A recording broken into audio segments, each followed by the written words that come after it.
Hello, welcome back in score booster session.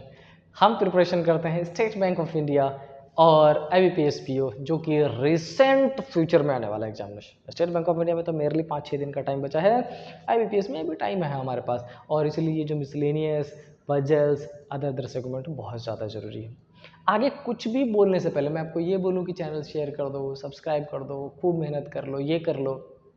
एक शेर याद आ रहा है, बहुत शानदार है, अब बच्चों पे बड़ा फिट बैठता है, सुनो उसको। शेर में ऐसा है कि उसको मुझे भूल जाने की आदत न तो ना थी, कि उसको मुझे भूल जाने की आदत तो ना थी। सच तो ये भी है कि उसको किसी और से मोहब्बत भी ना थी, उसको किसी और से मोहब्बत भी ना थी। इसका सिंपल मतलब क्या हो गया समझो। मैथ्स, रीजनिंग, इंग्लिश में मैथ्स से ज़्यादा प्यार हो गया, मोहब्बत में कमी हो जाती है रीजनिंग के। रीजनिंग से ज़्यादा प्यार हो गया इंग्लिश के। बाकी हिडन जो मैसेज है, आई होप आप समझ रहे होगे। आ जाते हैं सब्जेक्ट पे, क्योंकि आपके ही स्टेटमेंट है यार, बहुत ज़्यादा बोलता हूँ मैं। 4-5-6 मिनट का यूज़ कर लिया, पढ़ाया नहीं कुछ, और मैं चाहता नहीं हूँ कि इस बार मेरे बच्चे मेरे बारे में ऐसी कोई भी राय बनाए। मैं पढ़ाता भी हूँ, मतलब अगर मेरे लेक्चर 15 मिनट के हैं तो मेरी कोशिश पूरी रहती है कि 11-12 मिनट तो अपन पढ़ ही ले। बात ये भी है ना यार, अगर मैं लगातार क्वेश्चन ही सॉल्व करता रहूँ, तुम ही नहीं देखोगे, बोले कि अरे यार जब देखो तब क्वेश्चन ही सॉल्यूशन चल रहा होता है। थोड़ी थोड़ी समझ रहे हो। चलो क्या लिखा है, लिखा है इसमें, Preet starts walking towards her school from. हाँ, इस वीडियो में हम डायरेक्शन, डिस्टेंस एंड पजल पढ़ने वाले हैं, और ये भी आपके PYQ से ही लिया गया है। सबसे पहले क्या लिखा है, प्रीत एक है, starts walking towards her school from her house. किस डायरेक्शन में कुछ नहीं पता, क्योंकि कुछ भी मेंशन नहीं है। The total distance between Preet house to her school is 63 meters. So just suppose कि जो प्रीत का हाउस है वो यहाँ है, और उसका जो स्कूल है वो यहाँ है, और डिस्टेंस कितना है, 63 metre.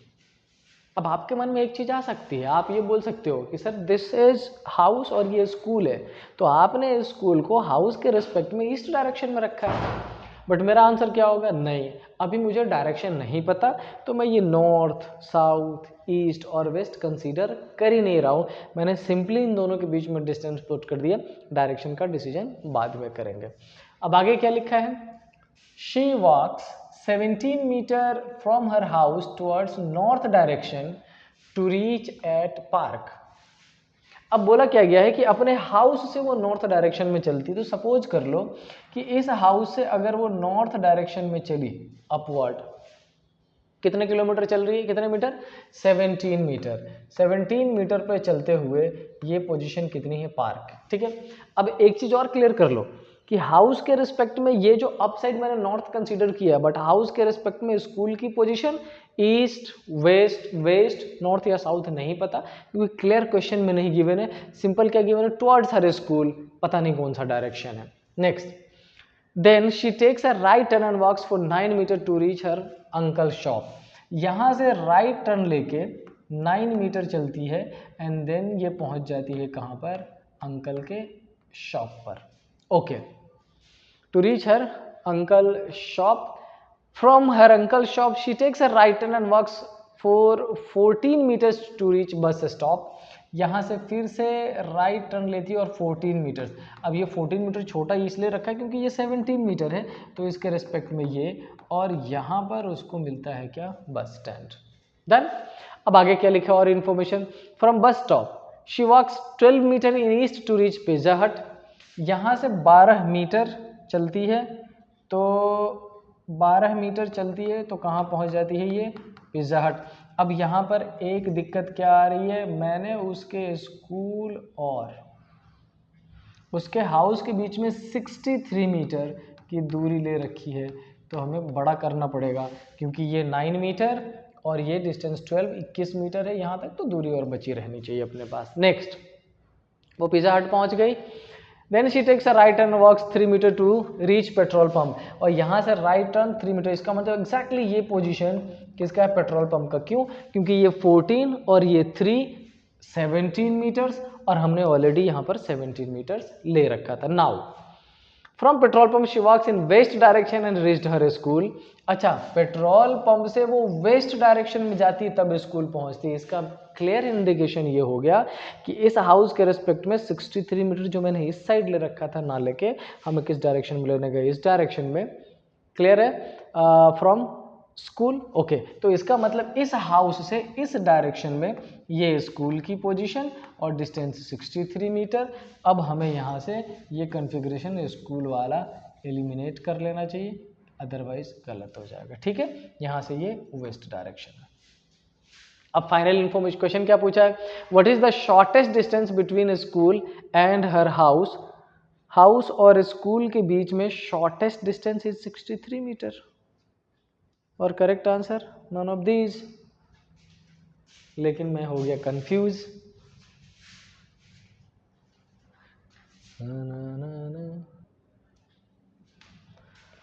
Okay, so final answer is none of these as per the given information.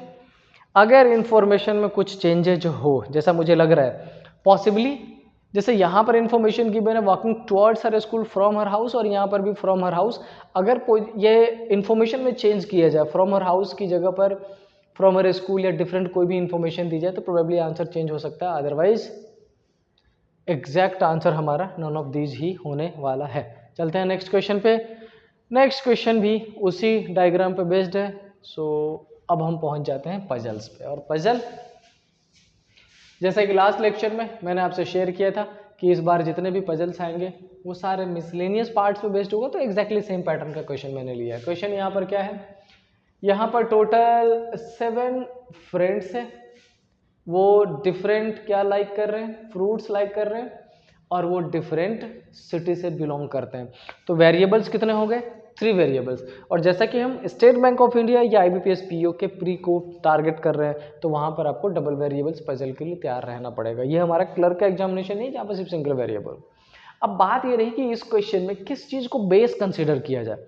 तो हमेशा इस पर्टिकुलर जो कैटेगरी वाइज पजल में बोलता हूँ उसमें मेरी हमेशा ये सजेशन रहती है कि किसी भी चीज़ को बेस कंसीडर ही मत करो। तो करें क्या, जो डेफिनेट इन्फॉर्मेशन गिवन है पहले अपन उसको पुट कर लेंगे और एजम्पशंस राइट में लिखेंगे, चाहे वो पॉजिटिव हो या नेगेटिव। अपने आप ही पैसेज हमें खुद एलिमिनेशन के सारे रास्ते बताने वाला है। चलो देखते हैं फटाफट। पहली इन्फॉर्मेशन क्या गिवन है, ये सारा the choices of fruit and favourite city of the 7 friends aren't necessarily in the same order. यहाँ तक इन्फॉर्मेशन बेसिक था। अब लिखा है क्यू लाइक्स मैंगो। तो क्यू के बारे में इतनी इन्फॉर्मेशन है कि क्यू को क्या पसंद है, mango, and his favourite city is Chennai. तो क्यू के बारे में तीनों इन्फॉर्मेशन डायरेक्ट है। अब मैं यहाँ पे लिख दे रहा हूँ क्या, पर्सन का नेम, यहाँ पर क्या हो गया फ्रूट और यहाँ पे क्या हो गया सिटी। तीनों चीज़ें हमने मेंशन कर लिया है। ओके, अब आगे क्या लिखा है, the one whose favourite city is Pune likes watermelon. अब समझो, जिसकी सिटी क्या है पुणे, उसको क्या फ्रूट पसंद है, वाटरमेलन। पर्सन कौन है इसकी इन्फॉर्मेशन नहीं गिवन है, नहीं गिवन है, कोई बात नहीं, हम पुट भी नहीं कर रहे और आगे चलेंगे, रीड करेंगे, अपने आप एलिमिनेट हो जाएगा। Next, T's favourite city is Calcutta, Kolkata. अब एक इन्फॉर्मेशन क्या दे दिया है, देखो भाई टी को क्या पसंद है, कोलकाता पसंद है। फ्रूट कौन सा, इन्फॉर्मेशन ही नहीं है। तो क्या मैं टी को यहाँ पुट कर सकता था खाली जगह पे, बिल्कुल भी नहीं। क्यों, क्योंकि टी की सिटी और वो जो सिटी है दोनों डिफरेंट है। Next, R likes guava and is favourite is not Mumbai. एक इंफॉर्मेशन और दिया, आर को फ्रूट कौन सा पसंद है, गुआवा पसंद है, सिटी कौन सा नहीं पता, बट एक चीज डेफिनेट दे दिया कि मुंबई तो नहीं जाएगा। क्या मैं आर की पोजीशन यहाँ पुट कर सकता था खाली जगह पे, नहीं, क्योंकि इसको फ्रूट डिफरेंट पसंद है और उसको फ्रूट। तो सिंपली मैं क्या कर रहा हूँ, जो पॉजिटिव डेफिनेट इन्फॉर्मेशन उसको पुट कर रहा हूँ, जो नेगेटिव अभी गया अजम्पशन में या पॉजिटिव अजम्पशन आएगा उसको अलग रखेंगे, अपने आप ही सॉल्व हो जाएगा। नेक्स्ट क्या लिखा है, Dablu's favourite city is Cochin and he does not like either banana और पियर। अच्छा, डब्लू के बारे में फ्रूट्स एग्जैक्ट नहीं पता, सिटी पता है, और सिटी क्या है, कोचीन। फ्रूट्स कौन सा नहीं पसंद उसको ये जरूर गिवन है, दैट इज बनाना और एक फ्रूट और कौन सा गिवन है, ये वाला, ये दोनों नेगेटिव है, नहीं पसंद है। अब फिर से मैं पूछूंगा क्या मैं W को यहाँ पुट कर सकता था? आंसर एक बार फिर से नहीं। क्यों? क्योंकि W की सिटी कोचीन है और यहाँ पर सिटी पुणे है। तो हमारे पास अभी तक 1 2 3 4 5 इन्फॉर्मेशन डेफिनेट मिल गया, 2 नेगेटिव अजम्पशन मिला है, नंबर ऑफ पर्सन 7 है, 2% की इन्फॉर्मेशन और आनी बच रही है। क्या लिखा है? The favourite city of one who likes orange is Hyderabad. अब एक इन्फॉर्मेशन और क्या दे दिया कि जिसको ऑरेंज पसंद है वो पर्सन कहाँ से? हैदराबाद से। पर्सन कौन सा नहीं पता। तो क्या ऑरेंज और हैदराबाद, चूंकि पर्सन की इन्फॉर्मेशन नहीं गिवन, ऊपर पुट कर सकते? नहीं, क्योंकि या तो सबके सिटी डिफरेंट है या सबके फ्रूट्स डिफरेंट है, तो पोजीशन पॉसिबल नहीं है। जहां पर फ्रूट्स खाली है सिटी एलिमिनेट हो रहा है, जहां पर फ्रूट्स फिलअप कर रखा है सिटी डिफरेंट है, वहां पे फ्रूट्स एलिमिनेट कर दे रहा है। इसका मतलब 100% एलिमिनेशन गिवन है। Next information, T does not like pair. अच्छा, इन सारे इंफॉर्मेशन में एक चीज और बोल दिया कि देखो फ्रूट की अगर बात करें तो इसको भी ये वाला फ्रूट पसंद नहीं है। कोई बात नहीं। क्या लिखा है? P's favourite city is neither Pune nor Hyderabad. P की पुणे नहीं है, तो बेसिकली हमसे ये बोल रहा है कि देखो पी की पोजीशन यहाँ भी नहीं ले सकते और यहाँ भी नहीं ले सकते, तो पर्सन्स के पोजीशन में पी अलग ही चलेगा। न तो फ्रूट पता, ना तो उसकी सिटी पता, बस इतना पता है कि पी इस पोजीशन पर भी नहीं आ सकता और इस पोजीशन पर भी पॉसिबल नहीं है। Next, S does not like watermelon. इसका मतलब ये कि हमारे पास क्या वाटरमेलन की जगह खाली है? 1 2 3 सॉरी 1 2, हाँ, ये बोल रहा है कि देखो इस पोजीशन पर इसको भी पुट आप नहीं कर सकते। अब एक चीज देखो ध्यान से, पर्सन्स के रिस्पेक्ट में देखो तो 1 2 3 4 5 6 7 क्लियर आ गया। ये जो 7 पोजीशन है टोटली जस्टिफाइड पोजीशन है, क्योंकि पी की हमने 6 पोजीशन रखी इस बेसिस पर, क्योंकि एलिमिनेशन दे दिया। और अगर एस यहाँ भी एलिमिनेट है तो क्या 100% एस की पोजीशन ये है? यस। और अगर इसकी पोजीशन 100% ये होगी तो एक कौन सा पर्सन है जिसको पुट हमने नहीं किया है? वी। क्या वी की पोजीशन ये पुट कर दें? यस। तो क्या हमारे पास नंबर ऑफ पर्सन्स जो 7 थे वो सेटल्ड हो गए? बिल्कुल हो गए। अब हम सेटल्ड करेंगे फ्रूट्स को। तो सबसे पहले एक चीज देखो, हम डिसाइड करने वाले हैं किसके? टी के फ्रूट्स के बारे में। अच्छा, टी को मैंगो और वाटरमेलन मिलेगा नहीं, कहाँ चला गया? टी को मैंगो और वाटरमेलन मिल नहीं सकता, कलर चेंज कर लें। मैंगो और वाटरमेलन टी को मिलेगा ना। टी को और क्या? गुआवा और ऑरेंज नहीं मिल सकता, ये गुआवा भी नहीं मिल सकता, ऑरेंज भी नहीं मिल सकता। टी के लिए एक और एलिमिनेशन है, पियर जो भी फ्रूट्स है ये भी नहीं मिल सकता। तो टी के लिए पॉसिबल फ्रूट्स कौन सा बचा? या तो एप्पल या फिर बनाना। इसका मतलब टी के रिस्पेक्ट में मैं यहाँ पर फिलहाल एप्पल और बनाना दोनों ही पुट कर दे रहा हूँ। अब हम बात करेंगे किसकी? डब्लू की, कि डब्लू के पास कौन सा फ्रूट नहीं आ सकता। थोड़ा सा कलर चेंज करें ताकि एलिमिनेशन आसान हो जाए। डब्लू का, डब्लू के पास बनाना और पेड़ दोनों नहीं आ सकता, ये बनाना भी नहीं आ सकता, डब्लू के पास ये भी नहीं आ सकता। और जो ऑलरेडी पोजीशन दे रखी है वो तो पॉसिबल ही नहीं है। Mango, watermelon, guava and orange. Mango, watermelon, guava and orange किधर लिखा है मैंने? कहीं तो होगा। ऑरेंज हो गया, ये हो गया, वाटरमेलन हो गया, गुआवा हो गया। अब यहाँ पर अगर देखो तो एलिमिनेशन में मैंने 1 2 3 4 5 6 फ्रूट्स कर दिए, बचा कौन सा? एप्पल। इसका मतलब एप्पल यहाँ से एलिमिनेट होके इस पोजीशन पर पहुँच गया और एप्पल यहाँ पहुँच गया, तो यहाँ पर कौन आ जाएगा? बनाना। इसका मतलब फ्रूट्स में अगर देखें तो एकमात्र फ्रूट जो मुझे नज़र नहीं आ रहा है वो कौन सा है? ये वाला, जिसके लिए पी की पोजीशन जस्टिफाइड है 100%। अब अगर सिटी की बात करें तो आउट ऑफ 7 में हमारे पास जितनी भी सिटी बड़ी क्लियर है, 1 2 3 4 5 है, तो बचा कौन सा? मुंबई। और अगर मैंने मुंबई को यहाँ पुट कर दिया तो एक सिटी जो भी बचा रह गया है, कौन सी सिटी है? मुंबई, पुणे, दिल्ली। इसका मतलब ये जो आर है इसको कौन सी सिटी पसंद है? Delhi, and that is your correct answer.